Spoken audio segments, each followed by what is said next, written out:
CBS News in Washington with this update on today's bombing of Iraq. Today is the second anniversary of the start of the Persian Gulf War. It did not pass uneventfully. In Baghdad, jittery air defense gunners lit up the nighttime sky with thousands of tracer bullets. They were in response to a barrage attack of many unmanned Tomahawk cruise missiles launched from U.S. warships aimed at what is called a nuclear facility outside Baghdad, a plant UN officials say was not in actual use.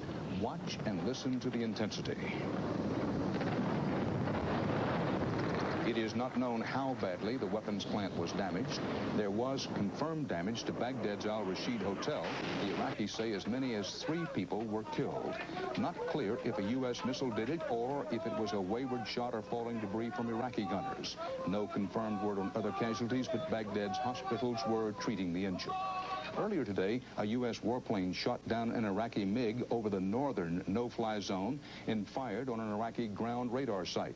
President Bush's spokesman said there could be more attacks if Saddam Hussein continues to violate the UN no-fly zones and other sanctions. Late today, Kuwait reported that Iraq has begun to dismantle 6 controversial police posts along the Kuwaiti border. Stay tuned to this CBS station for all developments in this new confrontation with Iraq.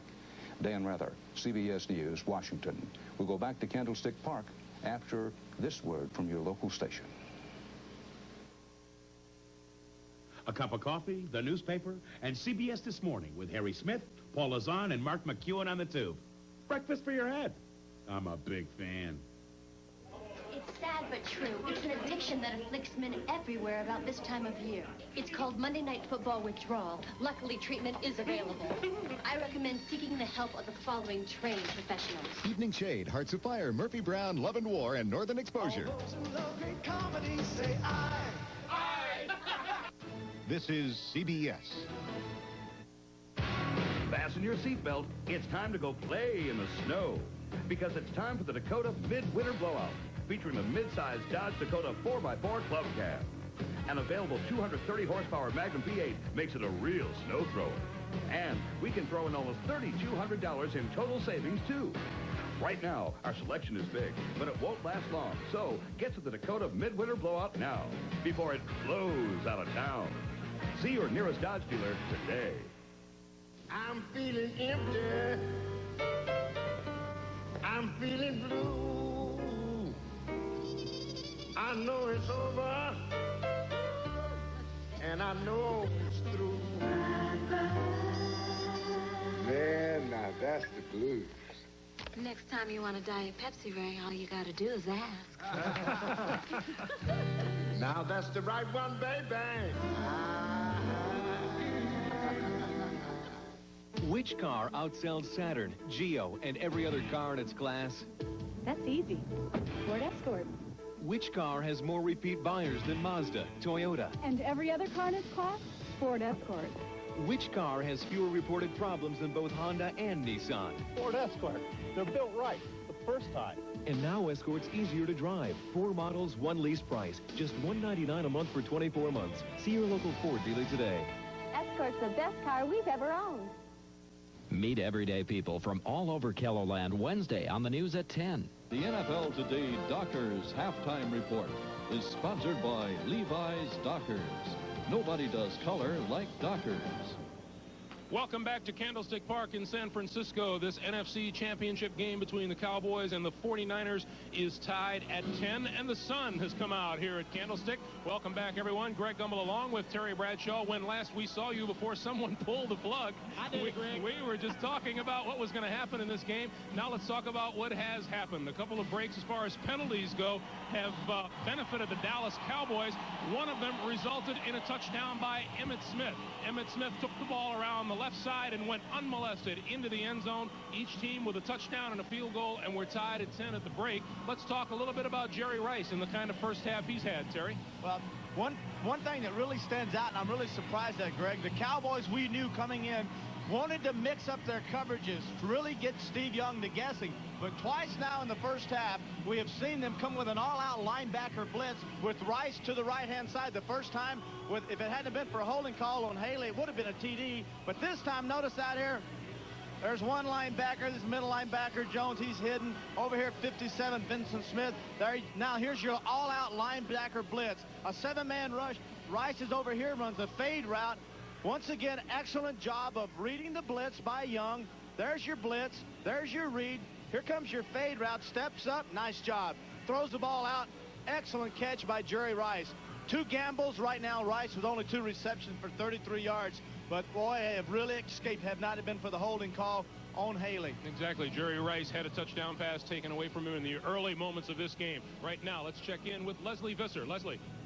Greg, in a game between the #1 offense and the #1 defense, Jimmy Johnson said big plays will make the difference, as you alluded to. In this case, it was the fumble that led to the Cowboys' score. Well, offensive line coach Tony Wise admitted that Troy Aikman has struggled. He's been sacked 4 times today. He was sacked only 25 times all year. Wise said the 49ers have done an excellent job of overplaying the Cowboys' best running plays, and that the Cowboys have to run the ball more to set up the pass protection. Well, one of the players just came out of the locker room and put it in perspective. He said, 30 more minutes, men, and the score is 0-0. Let's go over to Pat O'Brien. All right, Lesley, watching the players come out of the locker room here, a very emotional halftime for them here, and this is a kind of state where you express your feelings in California, and the emotion they're expressing here is anger. Anger over the big penalties. Ricky Waters said he's still angry over dropping that football. Mike Shanahan and George Seifert said turnovers will be the big key in the second half. 5 words in here: hang on to the football. Steve Young told me we're fine, but you got to hang on to the ball. Looking forward to the second half, and by the way, high marks for the field from everybody we talked to. Back to Greg.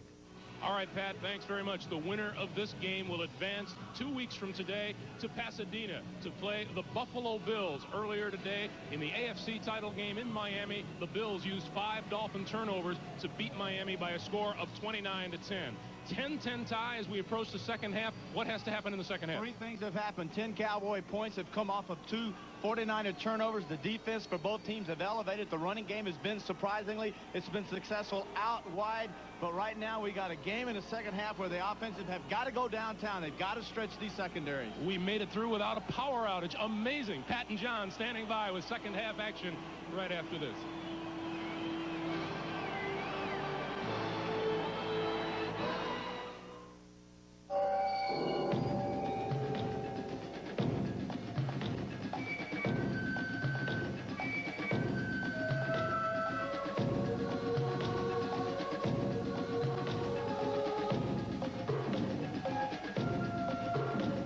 Nike how we could design a communications network to actually help them run better, do you know what they told us?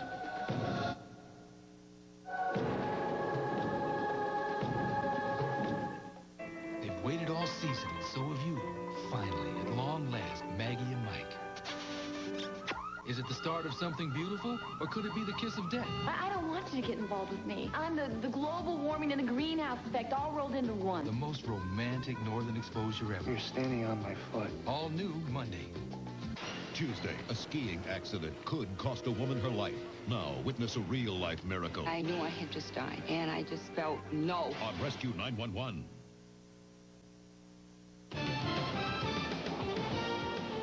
CBS Sports coverage of the National Football Conference Championship Game is sponsored by Prudential Securities. The most important thing we earn is your trust. McDonald's, what you want is what you get, guaranteed at McDonald's today. And by Miller Lite, an official sponsor of the NFL and Super Bowl 27. Candlestick Park in the distance, and the weather has gotten considerably better. In fact, the threat of rain has just about disappeared. 10-10 at the half. Pat Summerall here with John Madden. You know, John, both teams had basically the same idea going in. That is that we have to pass to set up the run. You think that still holds true? I think especially on the Cowboys side, I think so. I don't think that the Cowboys have really given a heavy dose of Emmitt Smith yet. And I think if the Cowboys are going to be successful, I think that Emmitt Smith and Michael Irvin have to make big plays. I think if the 49ers are going to be successful, their big play guys are going to have to make it. That would be Steve Young and Jerry Rice. Amazing how similar these two teams are. Well, they are, and it's the type of game that you would expect. I mean, you know that neither offense was going to be controlled, but they were going to be able to move the ball. Then if it weren't for some penalties and some turnovers, we'd have a lot more scoring than just the 10-10. Okay, we're just about set.